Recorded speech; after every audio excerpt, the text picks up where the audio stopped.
আজকে তোমাদের সাথে শেয়ার করব আমার বাবার বাড়ির সদ্য ইন্টেরিয়ার ডেকোরেশন করা লিভিং রুম, ডাইনিং রুম আর ঠাকুরঘর। ঠাকুরঘরে যেহেতু গোপাল ঘুমোচ্ছে তাই দেখাতে পারলাম না, অন্য কোনো দিন দেখাবো।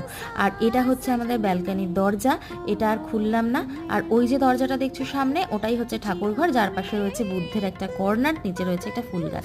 এই যে এখানে সোফা, সেন্টার টেবিল, শোপিস বাদ দিয়ে তোমরা যা কিছু দেখতে পাবে সেগুলো কিন্তু সবই আমাদের ইন্টেরিয়ার দাদা প্রোভাইড করেছেন। আর তোমাদের যদি ওনার প্রোফাইলটা প্রয়োজন হয় আমি এখানে মেনশন করে দেবো। এই যে ওয়াল হ্যাঙ্গিংটা দেখলে, এটা আমার বাবার হাতে নিজের বানানো। এই যে রয়েছে এখানে আমি, আর এইটা হচ্ছে আমাদের ওয়াশ বেসিন, তার পাশের যে দরজাটা ওটাই হচ্ছে ওয়াশরুম। আর এই ইউটিলিটি স্টোরেজটা পুরো ইউনিট, এটা একটা ক্রকারি ইউনিট যার নিচে রয়েছে ওয়াশিং মেশিনের একটা এরিয়া। এটা কিন্তু পুরোটাই মানে স্টোরেজ রয়েছে। সাথে কিন্তু ওয়াশ বেসিন যেটা দেখিয়েছিলাম সেখানেও কিন্তু স্টোরেজ রয়েছে। এখানে রয়েছে একটা ডিভাইডার যেটা কিচেনকে ডাইনিং রুমের থেকে আলাদা করেছে। তোমাদের যদি ভিডিওটা ভালো লাগে প্লিজ লাইক করো, শেয়ার করে দিও।